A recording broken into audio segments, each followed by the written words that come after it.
আসসালামু আলাইকুম। ইঞ্জিনিয়ার আলামিন আছি আপনাদের সাথে।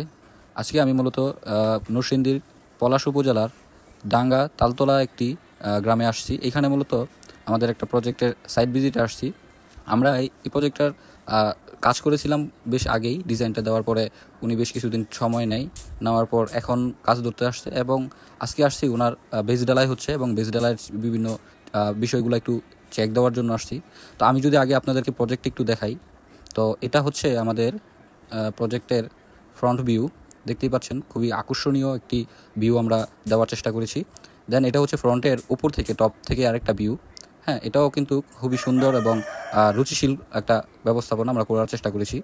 তো এবং আমরা যদি এই বিল্ডিংয়ের সাইড থেকে একটা ভিউ আপনাদেরকে দেখাই, এটা হচ্ছে সাইডের ভিউ।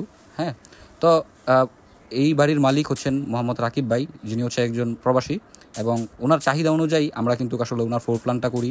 দেন হচ্ছে ওনার এবং আর্থিকভাবে যেন ইফেক্টিভ হয় সেইটা বিষয়টা চিন্তা করেই আমরা মূলত ওনার স্ট্রাকচারাল পার্টটা করি। তো এইখানে দেখতে পাচ্ছেন আমাদের হাতে ওনার ফ্লোর প্ল্যানটা। এই ফ্লোর প্ল্যানটা মূলত ওনার যে চাহিদা ছিল, চাহিদার উপর ভিত্তি করে আমরা ফ্লোর প্ল্যানটা করি। তো আমি ফ্লোর প্ল্যানটা আসলে বিস্তারিত দেখাচ্ছি না, কারণ এটা আরেকটা অ্যানালাইসিস পার্ট। আজকে আসছি সাইট ভিজিটের বিভিন্ন বিষয় নিয়ে কথা বলার জন্য, আজকে সেটাই দেখাবো।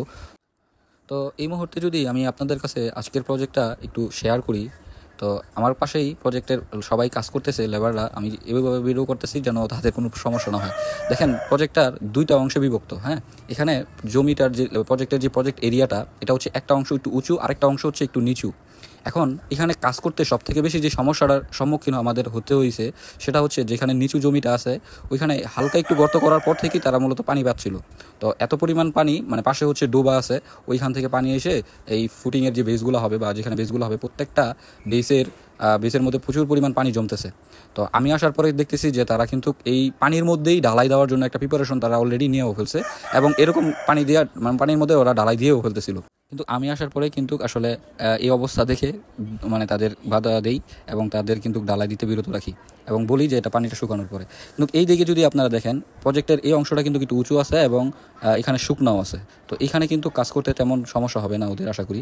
তো সর্বোপরি কিছু বিষয় হচ্ছে কি, আপনার বাড়ি নির্মাণের আগে আপনি একজন ইঞ্জিনিয়ার দেখ কেন সাইট ভিজিট করাবেন।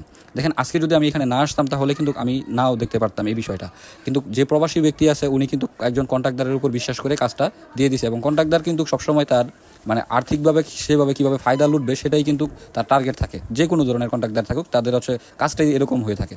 তো এই ক্ষেত্রে একজন ইঞ্জিনিয়ার দ্বারা যদি আপনি আপনার প্রজেক্টটা সাইট ভিজিট করান, তাহলে বিভিন্ন ধরনের ত্রুটি থাকতে পারে, এগুলো আসলে তার দ্বারা সাইটটা সুপারভাইজ করে নিতে পারেন।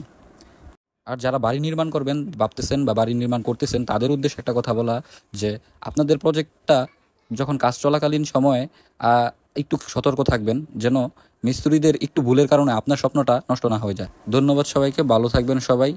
দেখা হবে আবারও নতুন কোনো ভিডিওতে নতুন কোনো প্রজেক্টের সমস্যা বা সমাধান নিয়ে। আসসালামু আলাইকুম।